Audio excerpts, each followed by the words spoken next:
Başkan 35. Öncelikle hepiniz kanalıma hoş geldiniz. Evet sevgili dostlarım, bugün sizlerle birlikte dolar, altın, euro, sterlin, gümüş, gram altın hepsini değerlendirelim. Ayrıca Sayın Cumhurbaşkanımızın almış olduğu kararla bir tehlikeli oyun içerisinde miyiz? Bunu da hep birlikte bu video içerisinde sizlerin de sorularını yanıtlamak şekliyle hep birlikte burada değerlendirelim. Evet sevgili dostlarım, öncelikle hepiniz kanalıma hoş geldiniz. Biraz bekleyelim, arkadaşlarımız çoğalsın.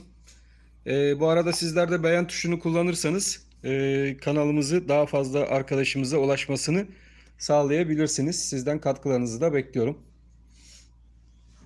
Evet, biliyorsunuz döviz korumalı TL mevduat yeni hesabımız oluştu. Bununla ilgili bugün birçok araştırma yaptım. Bunların getirileri ve ileride doğabilecek sorunları şimdi sizlerle birlikte bu video içerisinde hep birlikte değerlendirelim. Evet, bu arada Yusuf, Eyüp, Mustafa, hepiniz kanalıma hoş geldiniz. Bekleyen tüm arkadaşlarım da hepiniz kanalıma hoş geldiniz diyerekten yayınımıza artık yavaş yavaş geçelim. Dolarla ilgili sorularınız varsa bu sorularınızı da alabilirim. Bunları yorum şeklinde yazabilirsiniz. Yorum kısmından da sizlerle birlikte değerlendiririz. Evet, NAS artık belli bir süreliğine rafa kalkmış gözüküyor arkadaşlar. Örtülü bir faiz uygulaması ve bunu değişik bir enstrüman olarak piyasaya sürüldü. Özellikle bu gece yarısı ortaya sürülen olay karşısında da birçok kişi maalesef ki mağdur olmuş durumda. Bu mağduriyetler bana yapılan yorumların altında da izlediğim kadarıyla da oldukça fazla.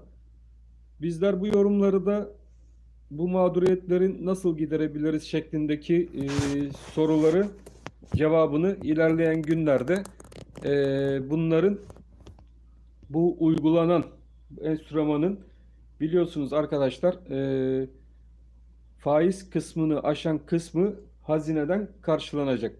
Fakat burada şöyle bir durum var. Doları olmayan, TL'si olmayan, mevduatta olmayan kişilerin buradaki zararı ben niye ödeyeyim ki diyebilir arkadaşlar. Yani bununla ilgili ileriki dönemlerde davalar açılabilir. Çünkü biliyorsunuz hazine buradaki farkı ben karşılayacağım şeklinde açıklamalarda bulundu.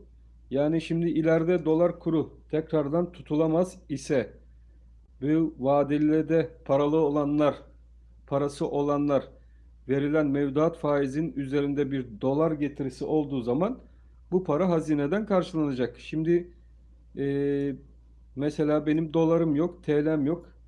O zaman ben demez miyim? Şu soruyu sormaz mıyım? Benim dolarım yok, TL'm yok. Niye parası mevduatta olanın farkını ben ödüyorum? Yani hazinenin ödemesi demek halkın vergileriyle bu paranın ödeneceği anlamını taşır. O yüzden de diyorum ki bunu niye halk ödesin? Bu birinci sorumuz. Yani bu soruyu ve ileride bununla ilgili bu mevduatla ilgili doğabilecek sorunlardan bir tanesi bu gibi gözükmekte. Sizler de gene bununla ilgili düşüncelerinizi bu video içerisinde belirtirseniz beni memnun edersiniz arkadaşlar. Ben de çok memnun olurum. Özellikle sizin de yorumlarınızı burada duymak isterim. Bunun haricinde gece yarısı Türkiye piyasalarının kapalı olduğu bir zamanda böyle bir açıklamanın yapılması maalesef ki yerli yatırımcıyı zor durumda bıraktı.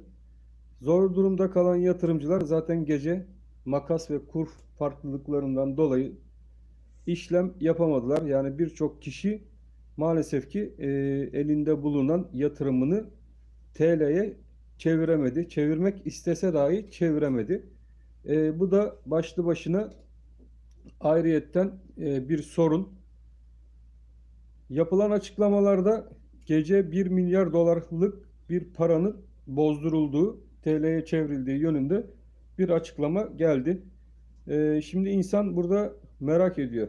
bu gece bu yüksek kurdan 1 milyar doları kim bozdurdu da piyasada bu kadar bir satış ortamı doğdu?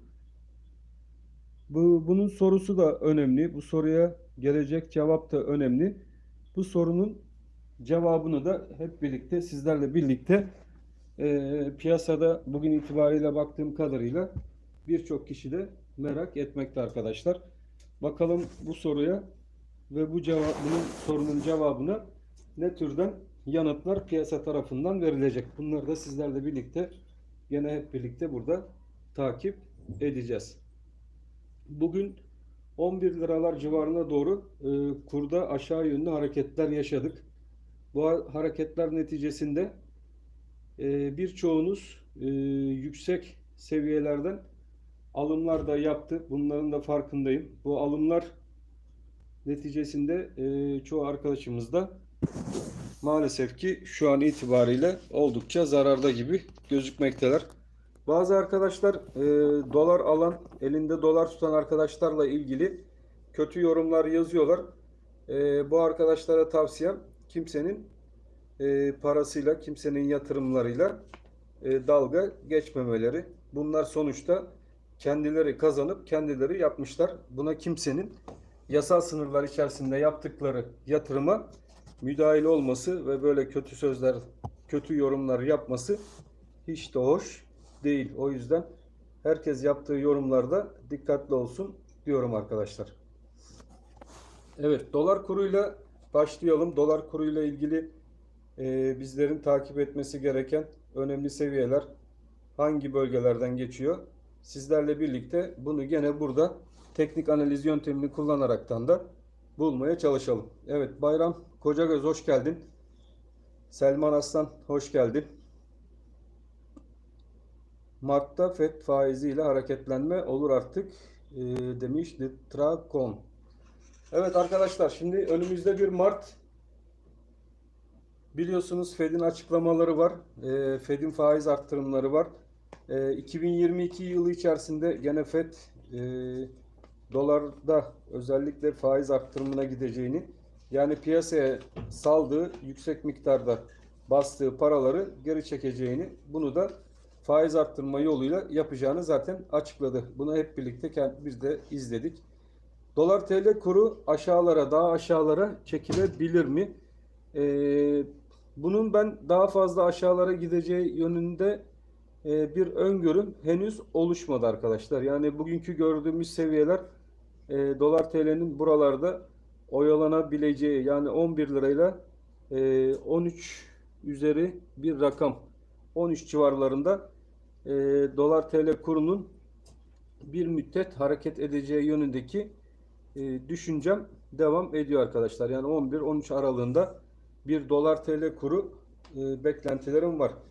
Dolar TL kurunun tekrardan 13.30 seviyesi üzerindeki kapanışları önemli olacak. 13.30 üzerinde dolar TL kurunda bir hareketlenme, bir kapanış tekrardan yaşamamız durumunda 13.30-14.80 bant aralığına dolar TL kuru tekrardan atar. Fakat 13.30 seviyesi altında kaldıkça bizler gene dolar TL kurunda 11.70-15.30 bant aralığındaki hareketleri takip etmeye devam ederiz. Bugün itibariyle baktığımızda henüz grafiklerde netleşen bir durum yok. O yüzden bir netleşen grafik olayımız henüz gerçekleşmediği için de net bir sonuca ulaşmamızda maalesef ki şu an itibariyle gözükmemekte. Sizlerle birlikte dediğim gibi bizler de ilginç bir şekilde olan biteni takip etmeye çalışıyoruz. Bugün Nebati'nin yapmış olduğu, Sayın Nebati'nin yapmış olduğu açıklamalar vardı. Nebati'nin yapmış olduğu açıklamalarda 3, 6, 9 ve 12 aylık vadeler şeklinde bu oluşumun olacağı, bunun içinde bu vade süresine göre, yani 6 aylık zaman zarfı içinde TL'de bu parayı tutmanız halinde 6 ay sonra döviz kurunun olduğu fiyat aralığıyla TL mevduat fiyat aralığı arasındaki fark. Yani o an sizlerin TL mevduatınız dolar kuru seviyesi üzerindeyse faiz farkını alacaksınız. Dolar bunun üzerindeyse bu dolar farkı artı TL mevduat farkının %50'si size hazine tarafından geri ödenecek. 12 ay TL mevduatta kalanlar için ise onlar bu TL mevduattan 12 ay boyunca çıkmama sözüne karşılık da %100 bu fark aralığını alabilecekler arkadaşlar. O yüzden bu hareketleri sıkı bir şekilde takip etmekte fayda var. İrfan iyi akşamlar demiş. İyi akşamlar İrfan. Evet. Dolar TL kurunda 13.30 arkadaşlar önemli bir seviye, dediğim gibi bu 13.30 seviyesi üzerinde dolar TL kuru kapanışlar yapabilmeli. Yapamadığı takdirde bizlerin bant aralığı 11.70 13.30 bant aralığında gidip gelen bir dolar kuru maalesef ki şimdilik takibimizde kalacak olan bir alan. Ayrıca bugün itibariyle bir 11.70-11.50 civarına doğru aşağı yönlü hareket gördük. Fakat bu hareket altında sıkı gene alımlarla karşılaşan bir dolar kuru da gördük. Belirsizliğin henüz ortadan kalkmadığı bir gün. O yüzden sizler de dikkatli bir şekilde, özellikle dolar TL kurundan çıkış yapamamış olan arkadaşların dikkatli bir şekilde bu aralıkları takipte kalmasında fayda var diye ben düşünmekteyim. Evet, Bayram hoş geldin. John Jaira Parino hoş geldin. Hocam dolar düşer mi diye sormuş. Arkadaşlar şu an zaten dolar düşebildiği kadar düştü. Bu aralıklardan zaten çıkış yapamayan arkadaşların tekrardan çıkış yapabilmeleri için dolar TL kurunda yani bir ekstradan tekrardan bir düşüşün başlayabilmesi için 11.70'in aşağı yönlü kırılması lazım. 11.70 üzerinde kaldıkça şu an için yeni bant aralığı 11.70-13.30 bant aralığı olarak dolar TL kurunda gözükmekte. O yüzden sizlerin de bu bant aralığına dikkat etmesi lazım. Tekrardan yeni bir düşüş için dediğim gibi 11.70 altında bir dolar kuru kapanışı görmemiz şart. Yılbaşı yaklaşıyor. Yılbaşıyla birlikte 2022 yılı enflasyon beklentileri de önemli olacak. Aralık ayı enflasyon değerleri de izlenecek. Bunlarla birlikte dolar kuru kapanışı 2021 sonu 2022'de dolar kurunun açılış rakamı önemli olacak arkadaşlar. Bunun üzerine de %30 enflasyon farkını katacak olur isek işte bu aradaki fark dolar TL kuru için önemli bir fark olacak. Dolar TL kuru da en azından bu alan aralığı kadar yukarı yönlü tekrardan bir hareket beklentisi tekrardan oluşacaktır. Ayrıca bu açıklanan TL mevduat hesabı hazineden ödenecek olan farklar. Bunlar gene 1970'li yıllarda tekrar bir denenmiş. Böyle bir yöntem denenmiş. Fakat başarısız olmuş arkadaşlar. Bu yöntemi daha öncelerden de bir iki kere denenmiş. Fakat bu yöntemin de başarısız olduğu gözükmekte. Bakalım ilerleyen dönemlerde bu uygulama ne gibi sonuçlar yaratacak? Sizlerle birlikte bunu da gene buradan takip edeceğiz. Bugün dediğim gibi 11.70 aşağıda ve yukarıda da 13.07 13.30 bölgesi önemli olacak. Kapanışlar özellikle dolar TL kurunda yukarı yönlü tekrardan hareketi başlatabilmesi için bir 13.30 üstünde kapanışlara tekrardan ihtiyacımız var arkadaşlar. Bu kapanışları bakalım dolar TL kurunda yakalayabileceğiz mi? Evet, tüfe %32 demiş Skynet arkadaşımız. Evet, tüfe ile tüfe arasındaki farklar maalesef. Ramazan Topçu, başkanım full TL'deyim demiş. Ne yapmalıyım? Biliyorsun ben gramcıyım demiş. Ramazan, bir müddet beklemekte fayda var. Bu yeni uygulamayı biraz izlemekte fayda var. Bakalım, bunu biraz görelim. Biraz daha piyasada bu açılsın, açıklamaları da görelim. Yavaş yavaş açıklamalar geliyor. Bu uygulama üzerindeki netlik iyice bir anlaşılsın. Ondan sonra daha iyi bir şekilde alımlar yapılabilir diye düşünmekteyim. Ahmet Banka, Selçuk Geçer, dolar 30 lira diyor. Siz ne dersiniz? Olur mu diye sormuş. Selçuk Bey'in tahminleri var. Tabii o 30 dolar bekleyebilir. Ama şu an için yukarı yönlü hareketler biraz ertelenmiş gözükmekte arkadaşlar. Reyhan paralı daha da paralı, parasız daha da parasız olacak demiş. Bu sistemle birlikte Reyhan Salman. Evet arkadaşlar, zenginin kazanacağı bir sistem gene bu sistem. Şimdi benim burada anlamadığım arkadaşlar, parası olanın mevduatta olan farkını bizler niye ödemek zorundayız? Ben de burasını anlamadım. Bununla ilgili yeni bir düzenleme yapılacaktır herhalde.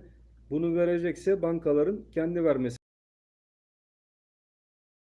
İlerleyen dönemlerde bir anayasa, yani bu da biraz çetrefilli. Şimdi parası olmayan, doları dövizi olmayanlar buradaki kur farkını, yani zenginin kur farkını niye kendileri verdikleri vergilerle ödemek zorunda? Burada bir çetrefil var. Benim takıldığım mevzu buradaki mevzu. İzzet Can'dan, borsa yarın ne olur başkan? Evet, borsa konusunu iyi sordun İzzet. Arkadaşlar, normalde ben bugün dolardaki bu düşüş karşısında borsada yukarı yönlü bir hareket beklerdim. Beklentim de bu yöndeydi. Fakat borsada da gördüğünüz gibi %8'lere varan bir düşüş yaşandı gene bugün itibariyle de. Bu da biraz oldukça düşündürücü. Normalde bu işlemin bugünkü borsaya olumlu yansıması lazımken borsa bunu olumsuz algıladı. Bu da ilerleyen günlerde dolar kurunda, sterlinde olsun, dolarda, euroda olsun, tekrardan bir yukarı yönlü hareket denemesi bu kurlarda gelebilir. O yüzden dikkatli olmakta fayda var. İlerleyen günlerde tekrardan bir yukarı yönlü hareket bekleyebiliriz arkadaşlar.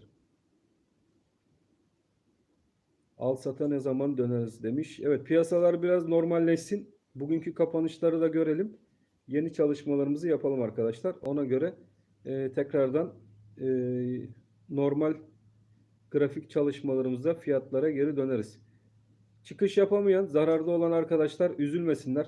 Üzülecek bir durum yok. Bu piyasalarda her zaman bu türden hareketler, bu türden olaylar olur. Bunlar gayet normal hareketler arkadaşlar. O yüzden panik yapmayın. Zaten bu saate kadar çıkamadıysanız da bu saatten sonra beklemekten başka bir şansınız bulunmamakta. Özellikle yukarıdan, üst seviyelerden alım yapan arkadaşlar için söylüyorum. Evet, Turhan Yılmaz 650 TL'den gram girişi yapmıştım demiş. 1000 TL'yi yakalayamadık. Bekleyelim mi demiş. Aynı yere gelir mi? Evet, 650 liradan alım yapan arkadaşlar, aslında iyi yerden alım yapmışsın Turan. İstersen şu şekilde yapabilirsin. Zaten kar almışsın. Bu açıklanan TL mevduata dönüp TL mevduatı üzerinde hem de doların artışından faydalanan bir hareket yakalayabilirsin. Konti garanti kazanç. Ama tabii bu ara zarfları içerisinde mesela 3 aylık, 6 aylık, 9 aylık, 12 aylık dönemler içerisinde burada TL mevduat hesabı açtınız. Sizin TL mevduatınızın bittiği güne denk gelen günden bir gün önce veya o gün kurda derin bir düşüş olursa aynı bugünkü gibi hiçbir şey alamazsınız. Onu da söyleyeyim. Satmadığınız sürece sıkıntı yok demiş. FED faiz arttırınca dolar yine uçar demiş İzzet Can'dan. Evet arkadaşlar, önümüzde hala dolar TL kurunda riskler çok fazla. Daha FED faiz arttırımlarına başlamadı. FED'in daha faiz arttırımları var. Bu da dünya genelinde doların gene güçleneceğini sinyallerini bize veriyor. O yüzden satamayan arkadaşlarımız dolar TL kurunda panik yapmadan bence beklemeliler. Çünkü sizlere bazı rakamlar vermiştim. Bu rakamları büyük bir ihtimal kaçırdınız veya gece olması sebebiyle makaslarından dolayı satışlarınızı gerçekleştiremediniz. O yüzdendir de farkındayım ki birçoğunuz elinizdeki enstrümanla baş başa kaldınız. 15.30 bizim için iyi bir stop bölgesiydi. Fakat bu stoptan birçoğunuz da faydalanamadınız. Onun haricinde 14.80 bölgesi iyi bir stoptu. Gene bu bölgeyi size vermiştim. Bunu yakalayabilirdiniz. Buradan da çıkmamışsınız. Onun altında 13.88 vardı bizim için ve 13.33 bölgesi vardı. En son 13.33 bölgesi önemli demiştik ve 13.33'ün de altında bir dolar TL kuru 11.70 seviyesine kadar maalesef ki indi. Bunu öngörebilmemiz çok da mümkün değil arkadaşlar. Şimdi bazı arkadaşların sorusu vardı. Bu düşüşü daha önceden biliyor muydunuz diye. Şimdi düşüş olacağını kestiriyordum. Yani bir düzeltme olacağı hareketini kestirebiliyordum. Fakat böyle bir açıklama gelip bir günde bu kadar ani bir düşüş gelebileceğini maalesef ki ben de kestiremiyordum arkadaşlar. Kestirebilen varsa da ben kestiriyordum diye bize burada yorumların altında belirsin. FED faiz indirimlerini artık TL için tehlike arz etmiyor. Çünkü doların artışını hazine garanti ediyor demiş Yaşar Ozman. Doğrudur Yaşar, aynen doğru söylüyorsun. Böyle bir durum da var. Ama peki hazine böyle bir durumda bu kadar parayı nasıl karşılayabilecek? 1 milyar dolar bozulduğu söyleniyor. 264 milyar dolar döviz hesabı piyasada var. Bunun birini düşsek 263 milyar dolar da halkın ve vatandaşın elinde olan bir döviz miktarı mevcut. Bütün bunların hadi döndüğünü düşünürsek nasıl olacak bu iş? Ayrıca bunların karşılanabilmesi için Merkez Bankası'nın bol miktarda gene para basmaya ihtiyacı olacak. Merkez Bankası bolca para bastıkça arkadaşlar enflasyonu nasıl durduracağız? Bunları da ilerleyen günlerde borsa en iyi yatırım aracı haline gelir demiş tahminen İzzet Can'dan. Evet, borsanın iyi bir yatırım aracı haline geleceği belli arkadaşlar. Bence de ilerleyen günlerde borsa oturduğu zaman en iyi yatırım araçlarından biri borsa olacaktır. Benim düşüncem de bu yönde. Yine bizim vergilerle hazine karşılayacak demiş Emrah. Aynen arkadaşlar. Bu olay aynı şey gibi oldu. Geçmediğimiz köprüye ödediğimiz vergi gibi. Doları da gene eninde sonunda köprü olayına bağladık arkadaşlar. Başkan ben gram altını 1000'den almıştım. Kardan zarar ettim. 50 bin zarar tekrar gelir mi o seviyeye? Evet tekrar o seviyeye gelir Suzan. Dolar özellikle gördüğü yeri tekrardan unutmaz. Bu seviyelere tekrar gelecek ama bunun için bir zaman vermek inan ki şu an için zor. Ama ben uzun vadeciyim diyorsan hiç sıkıntı yapmana gerek yok. O seviyelere tekrardan gelecektir. Bayram Kocagöz bu saatten sonra demiş yapacak bir şey yok. Allah hepimize şifa versin. Evet en önemlisi sağlık arkadaşlar.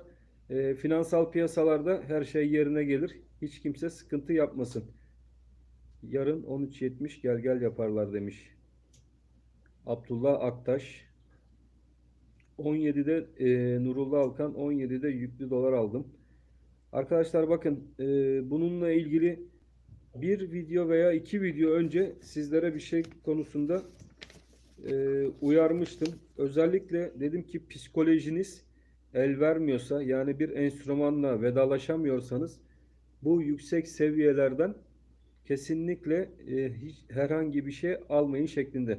O videoyu hatırlayan arkadaşlar mutlaka vardır. O video içerisinde dedim ki psikolojiniz stop bölgesinde bir ürünle vedalaşmayı kaldıramayacak bir şekildeki psikoloji var ise bu seviyelerden almanız uygun değil şeklinde. Çünkü bakın alanların birçoğu bir ürünü yükselecek diye almak kolaydır. Fakat satarken psikoloji nedense o üründen ayrılmanızı istemez arkadaşlar. İnsan psikolojisi maalesef ki böyledir. Zarardayken satmak istemezsiniz. Yani stop bölgelerini riayet etmek istemezsiniz. Kârdayken de çok fazla kârı almadan bir an önce çıkmak istersiniz. Bu ikisi maalesef ki bu şekilde bir psikoloji doğuruyor. Arslan Onur Yavuz, yükselir mi yeğenim demiş. Yükselecek. Yükselir Arslan Bey, yükselir. Biraz sabır edecekseniz yalnız. Biraz sabırlı olursanız tekrar bu gördüğü seviyeleri tekrardan görecektir. 160 bin zarar demiş. Sabaha kadar sıkıntıdan uyuyamadım demiş Bayram Kocagöz. Evet Bayram, maalesef ki e, kar ve zarar birbiriyle kardeş bu piyasalarda. Kar etmek kadar zarar etmek de olabiliyor. Ama ilerleyen günlerde bir ödemeniz, herhangi bir şeyiniz yoksa sıkıntı yapmanıza gerek yok. Kurlarda tekrardan normalleşme sürecine geçileceği yönündeki beklentim devam etmekte. Bu hafta içinde bu paketin içeriği boş olursa en yakın zamanda 20 tekrar. Evet, şimdi bu paket piyasalar tarafından tam anlaşılmadı. Anlaşılmaya çalışılıyor. Bu paketin içeriği e, gereksinimleri karşılamayacak şekilde olur ise arkadaşlar, dediği gibi çok hızlı bir şekilde kurlar tekrardan eski seviyelerine geri de gelebilir. Zuhal e, merhaba demiş. Yetiştim, kolay gelsin demiş. Teşekkürler Zuhal. Memiş Hoca 580'e inmedikçe gramı düşmüş demem demiş Memiş Hoca. Memiş Hoca kim? Turan. Medyum Memiş vardı bir ara. O mu? Benim euro maliyetim 8.50'den. Ben bile demiş uyuyamadım demiş İzzet. Murat Demirci 9.50 alım yaptım hocam. 17-18 seviyeleri tekrar gelir mi? Çıkmalı mıyım? Beklemeli miyim? Çıkmak için artık geç kaldık. Maalesef ki bu seviyelerden artık çıkışlar ancak size zarar verir. Çünkü 11.70 altında artık bir kapanış olmadıkça yukarıdaki seviyeler takipte kalınacak. Bu seviyeler çok düşük seviyeler. Buradan çıktığınız zaman elinizdekini de kaptırıp zararınızı daha da arttırabilirsiniz. O yüzden yatırım tavsiyesi olmamak koşuluyla bu karar size aittir. Çıkmak isteyen tabii ki çıkabilir. Beklemek isteyenler de bir müddet bekleyecek maalesef. Hocam, biri de demiyor ki insanlar 12 aylığına TL bankalara yatır diyorlar. Kur yükseldi zaman bu doların yüksek parasını nereden, merkez hazineden mi verecek? Hazinede para kalmaz. Evet Cesur, dediğimiz gibi hazinede para kalmaz. O yüzden hazine para basacaktır. Eğer ki dolar kuru o zaman da durdurulamaz çok yüksek seviyelerde olursa merkez bol bol para basacaktır. Bu farkları karşılayabilmek için, bunu karşılamak için de maalesef ki enflasyonist bir baskı tekrardan bizi bekliyor olacak. İslam Memiş demiş. Evet. Ha, İslam Bey. İslam Memiş'i ben de bilirim. Evet. İslam Memiş diyorsa vardır bir bildiği herhalde. Yarın sabah yine 680'lere düşer mi demiş Mehmet Hakan Ersoy. Mehmet, olabilir. Gram altın düşebilir dolar bazlı olarak. Çünkü hareketler 13.30-11.70 aralığında dedik. Bu piyasaların biraz da psikolojisine bağlı. Piyasaya sürdükleri paraya da bağlı. Bugün itibariyle şimdi borsayı izledik. Buradaki para çıkışı borsaya da yansımadı. Buradaki paradaki insanlar şu an bekliyorlar. Bakalım nasıl sonuçlar alacağız. Bunu hep birlikte izleyip göreceğiz artık. Bu saatten sonra yapılacak bir şey yok. Kur sabit mi kalacak demiş Gökhan Sağlam. Hayır, kurda herhangi bir sabitlik olmayacak. Kur gene aynı göre işlem görecek arkadaşlar. Herhangi bir şey olmayacak. Ayrıca BES'te %5 fark uygulandı biliyorsunuz. %25'ten %30'a çıkardı. BES'te yatırım yapanlar için de buradaki özendirme olayı biraz daha fazlalaştırıldı. Bu da güzel bir şey. Erdoğan açık desin, sizin paranıza el koyacağım ki anlayalım demiş Özgür Botan. Paraya el koyma gibi bir durum yok arkadaşlar. Öyle bir durum kesinlikle olmaz zaten. Euro ne olacak demiş Arslan Onur. Euro ile ilgili düşüncelerimizi zaten anlatmıştık Onur. Euro'da 13.06 bölgesi önemli. Euro'da 13.06'yı takip edeceğiz. Aynı dolar kurundaki gibi oradaki hareketlilik biraz daha dolar kuruna nazaran daha geç gerçekleşiyor. Şu an orada bir 14.58 fiyatlanması var. Orada 14.63 seviyesi altında kalmış bir euro. 14.63 euroda bir direnç. Onun altında bant aralığı da 13.06 bant aralığı. Euro takip eden arkadaşlar 14.036 Euro'da aşağı yönlü 13.06'yı tetikler. 14.63 üzerinde kapanışları yakalayabilirse haftalık kapanış özellikle yakalayabilirse tekrardan 17.10 seviyesine doğru yukarı yönlü hareketler Euro'da izleyebilirsiniz. Fakat 14.63 önemli bu hafta itibariyle. Bunun altında kaldıkça maalesef ki 13.06 bölgesine doğru tekrardan hareketler izlenebilir Euro bölgesinde olan arkadaşlar için. Dolar kurunda da verdiğimiz seviyeleri takipte kalıyorsunuz değil mi arkadaşlar? Bunlar özellikle önemli seviyeler. Şu an 12.85 civarlarında bir dolar kuru. 13.88 artık bir direnç oldu. Şöyle belirteyim ben size şurada takip etmeniz açısından. Evet şu kısım yani 13.88 artık sizler için bir direnç bölgesi. Onun altındaki önemli alanda 13.33 burada bir gene bir direnç bölgesi. 13.33 altında takip etmemiz gereken 13.07 11.70. Evet bugün bu 11.70'i zaten gördük. Şimdi 11.70 üzerinde bir bölge. Şurayı şöyle yapabilirsiniz. 11.70'i bugün gördük. 11.70 üzerinde 13.07 bu 13.07 bölgesi üzerinde eğer ki kapanış yapabilir isek bu akşam üstü e, ve bu bir iki kapanış burada görebilirsek arkadaşlar dolarda bir 15.30 denemesi tekrardan gelebilir. Bakın şuradaki 15.30 denemesi tekrardan gelebilir. 15.30 artık çok kuvvetli bir direnç haline geldi. Bugün 13.07'yi sıkı bir şekilde takip edin. Bu 13.07 halinde dolarda da bir 15.30 arkadaşlar 13.07 önemli olacak. Bakın bunları mutlaka not alın. Bunlar çok önemli rakamlar arkadaşlar. Bu önemli rakamları not alırsanız göreceksiniz ki artık sizler bu tür hareketlerden etkilenmeyeceksiniz. Stop noktalarına riayet edin. Artık yeni stop noktamız 11.70 bölgesi. 11.70 bölgesi önemli stop bölgemiz haline geldi. Yani bu 11.70 stop bölgesi altında kapatmadığımız sürece bizlerin 15.30 bölgesi bir hedef bölgesi haline geldi. 11.70 stop bölgemiz, günlük kapanışlarda takip edeceğimiz rakam 13.07, kısa direnç 13.07 direnci.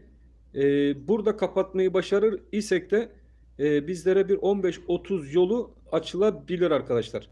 O yüzden çok dikkatli bir şekilde bu verdiğim seviyeleri dolar TL kurundaki arkadaşlar takipte kalsınlar. Kamil insan, başkan seni dinleyen zarar etmez demiş. Çok teşekkürler Kamil. Vallahi ben aslında benim düşüncem birçoğunuz stop bölgelerinde çıkış yaptığınızı ummuştum arkadaşlar. Çünkü bunu üstüne basa basa özellikle son videoları izleyin. Geriye dönük izleyin. Üstüne basa basa stop bölgelerini gram veya dolar miktarınızı da çok fazla bir şekilde düşürecektiniz ve ortalamanız da düşük olacaktı. Bu yüzden bu sıkıntılı süreci çok rahat bir şekilde atlatabilecektiniz. Evet Mustafa Şahin yarın 17'ye çıkar demiş. Bakın olaya böyle bakmayın arkadaşlar. Yani yarın 17'ye çıkar, yarın 20'ye çıkar. Olaya bu şekilde bakmayın. Bu önemli seviyeleri takip edin. Mesela ne diyoruz? Bugün artık 13.07 önemli. Bu seviyeyi takip edin. Bu seviye üzerine atarsa buradan bir 15.30 denemesine tekrardan gideriz. Çıkış bankalar demiş. Arkadaş bu bankalar kilitlendi atışları kimler yaptı? Ben de onu çok merak ediyorum. Yani bunların da bence açıklanması lazım yani. Bu satışlar kimin tarafından yapılabildi? Çoğu banka e, dediğiniz gibi satış alış olaylarını durdurmuş ve zaten çoğu kişi de satış yapamamış. Peki bu satışları kim yaptı? Bu en üst seviyelerden bu satışı kim yaptı? Bunun da bence halka, yatırımcılara anlatılması şart. Euro demiş 17'ye ne zaman çıkar? Onu şimdi az önce anlattım. Tekrardan kendimizi şey yapmayalım, tekrarlamayalım. Evet arkadaşlar, beğeniye dokunalım, beğeniye dokunalım ki daha fazla arkadaşımız kanalımızı bulsun ve yayınımız daha fazla kişiye ulaşsın. Şu an 800 kişi yayındayız. Fakat beğeni tuşuna basan sadece 198 kişi. Çok az, çok az arkadaşlar, çok az. Yani birçok ekonomist biliyorsunuz, sizler de izlemişsiniz. Birçok ekonomisti izlediniz ve birçok ekonomist bizim o saatlerde canlı yayın yapıp sizleri uyardığımız vakitte hiçbiri piyasada yoktu. Hiçbiri neden piyasada yoktu veya alt rakamları niye veremedi? Bunu bir kez daha kendinize sorun arkadaşlar. Çünkü o teknik bilgiye çoğu sahip değiller. Bu dolar TL kurunun hangi seviyelere kadar düşebileceği ile ilgili hiçbirinin aklında bir düşünce yok. Zaten teknik bilgileri zayıf olduğu için bunu da bilemezler, size bildiremezler. Fakat biz o saatte çıkıp iki tane canlı yayınla birlikte size en önemli seviyeleri, en kritik destek bölgelerini ben sizlere paylaştım. Ve özellikle verdiğim hedef üzerinden burası kuvvetli bir destek ve ilk hedef noktası dediğimiz yerlerin hepsinden kafa atıp geriye doğru hareketler yaşandı. Bakın burası çok önemli arkadaşlar. O videoları da izleyin. Mutlaka bakın. Son videomuz olması lazım. Bu düşüşten önceki. O yüzden o videoları da sıkı bir şekilde dinleyin. Ona göre beğen tuşuna basıp basmama kararını kendiniz vermelisiniz. Takipçi sayımız çok gerilerde. Özellikle şu an beni dışarıdan takip eden arkadaşlarımızın hepsini kanalımıza üye olmaya davet ediyorum. Birçok kişiyi yanıltan kişilere rağmen bizim tutarlı birçok yorumumuz vardır. Gösteriyoruz. Yatırımcı arkadaşlarımız, bize üye olmadan bizi izleyen yatırımcı arkadaşlarımızın hepsini de şu an kanalımıza abone olmaya davet ediyoruz arkadaşlar. Gram altın yatırımcılarına da bakalım biraz. Sonra tekrardan dolar tarafına geri döneriz.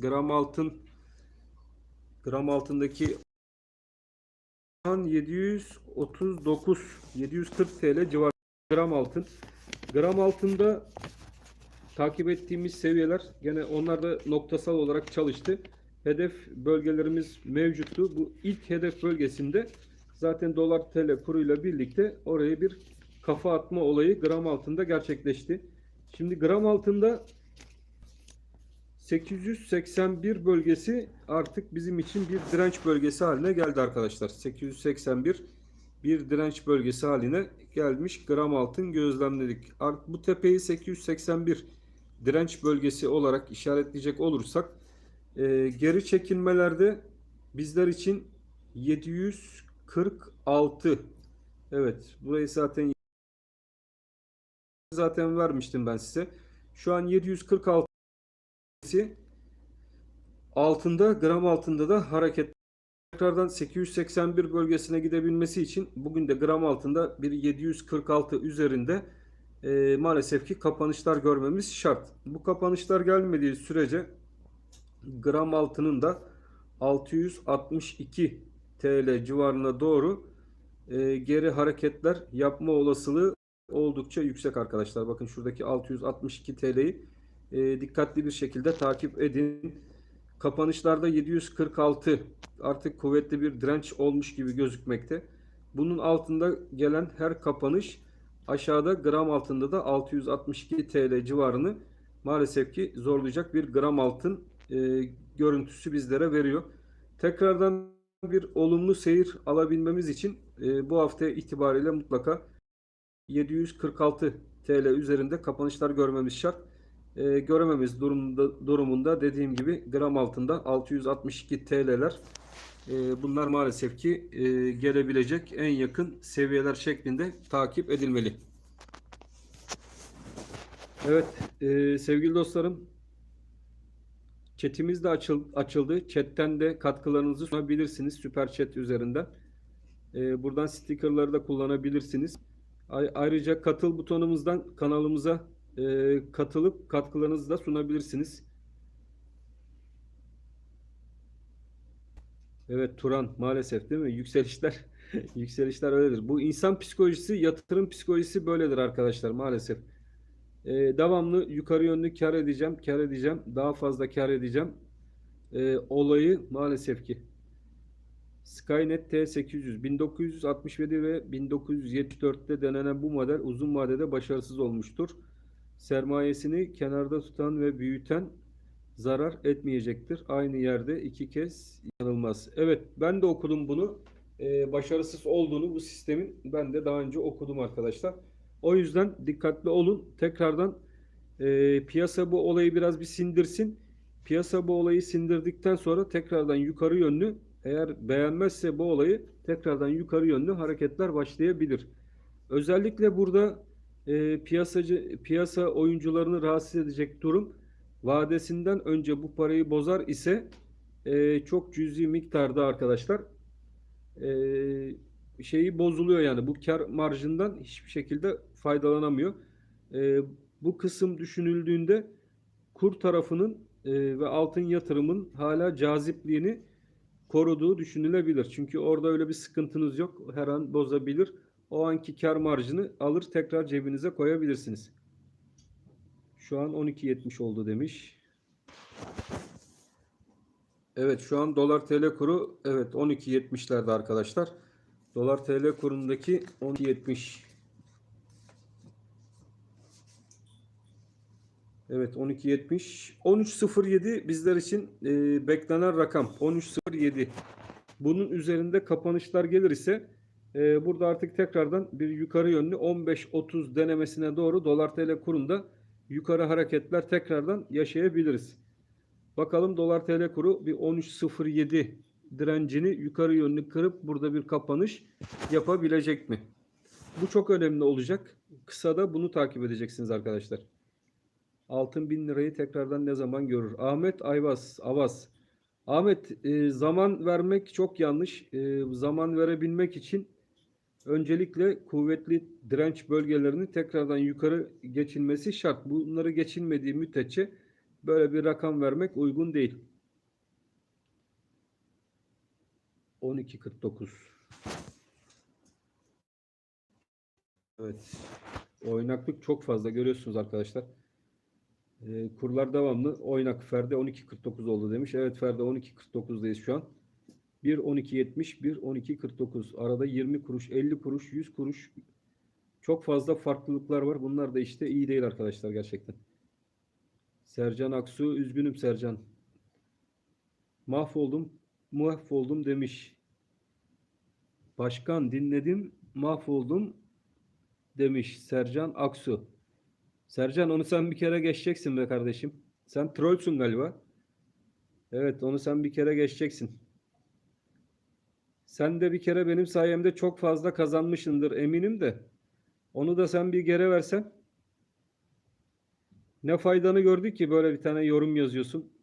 Ne kadar terbiyesiz insansın ya. Utanmıyorsun da değil mi? Evet arkadaşlar, kusura bakmayın. Gerçekten böyle bazı patavatsızların yüzünden böyle bizler de sinirleniyoruz. Sizler de kusura bakmayın. Evet, merkez ve adamları satışa devam ediyor demiş X-Men. 170 bin lira zararım var demiş. Başkanı dinledim, mahvoldum demiş. Terbiyesiz herif.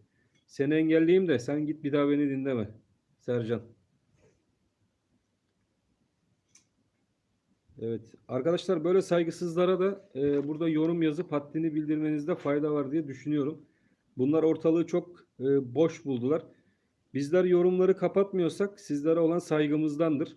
Saygısız olan kişilere de hadlerini bildirmekte fayda var diye düşünmekteyim. Ben birçok kişiyi dinliyorum ve bunların kaç yüz kişi, kaç yüz bin kişinin izlediğini de görüyorum. Bu adamların yorumlarının altına hiçbir şey yazamıyorsunuz. Bizim yorumlarımız açık diye burada içinizi dökmeye çalışıyorsunuz ama yanlış yapıyorsunuz. Evet, haddinizi bilmenizde fayda var diye düşünüyorum.